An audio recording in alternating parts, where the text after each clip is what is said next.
Hello everyone, আসসালামু আলাইকুম। Welcome back to my channel Nilu cooking হাউজে। আজকে আমি পাবদা মাছের ঝোল রান্না করব ঝিঙে আলু টমেটো দিয়ে। প্রথমে আমি পাবদা মাছগুলো কেটে আমি ধুয়ে পরিষ্কার করে নিয়েছি। এখন তাতে হাফ চা চামচ লবণ দিয়ে দিব, হলুদ গুঁড়ো দিয়ে দিব হাফ চা চামচের মতো, মরিচ গুঁড়ো দিয়ে দিব হাফ চা চামচের মতো। মাছটা আমি ভালোভাবে মেখে নিব।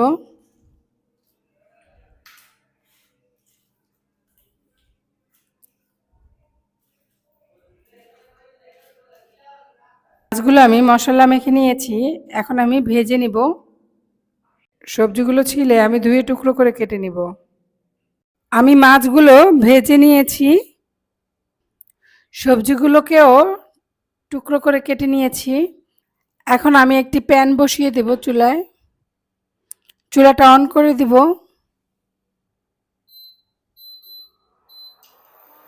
আমি সরিষার তেলে রান্না করব। আমি হাফ কাপ সরিষার তেল দিয়ে দিব।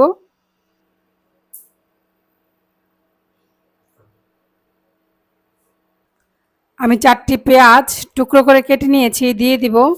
আমি লবণ দিয়ে দিব 2 চা চামচ, আদা বাটা 1 টেবিল চামচ, রসুন বাটা 1 টেবিল চামচ আমি দিয়ে দিব।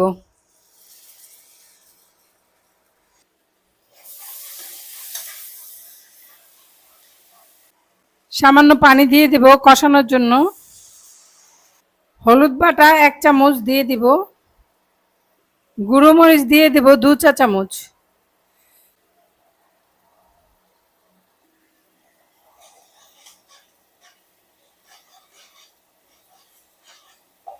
হাফ চা চামচ জিরা গুঁড়া দিয়ে দিব। মশলাটাকে ভালোভাবে কষিয়ে নেব।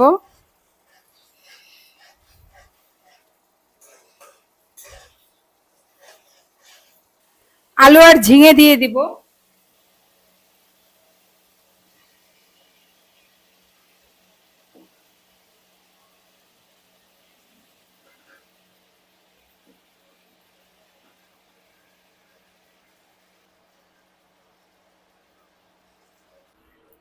কষানোর সময় আমি তাপমাত্রাটা কমিয়ে 120 ডিগ্রিতে রেখেছি।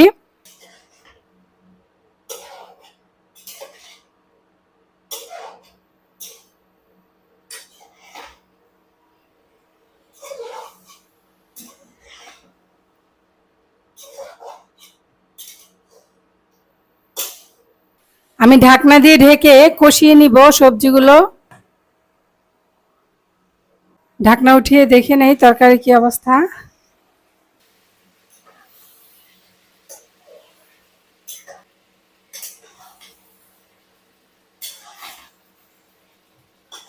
আমি গরম পানি দিয়ে দিব।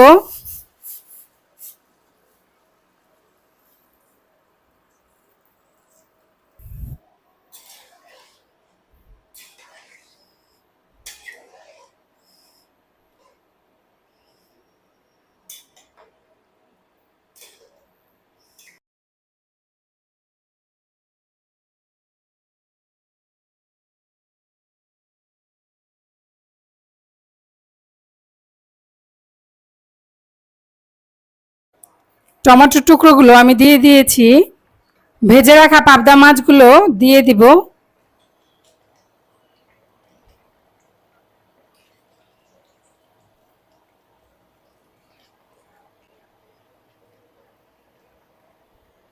আমি ঢাকনা দিয়ে ঢেকে কিছুক্ষণ রান্না করে নিব।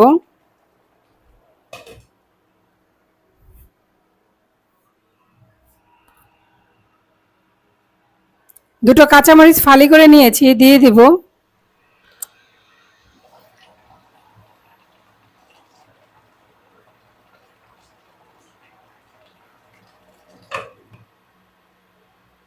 লবণটা দেখে নিয়েছি, লবণটা আরেকটু লাগবে, তাই আমি দিয়ে দিব। তোমরা স্বাদ মতো লবণ দিবে।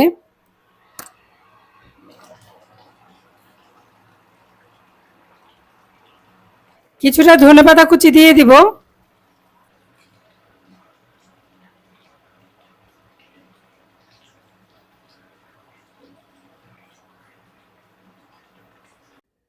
আমি চুলাটি অফ করে দিয়েছি। সার্ভিং বলে তরকারিটি আমি বেড়ে নিব।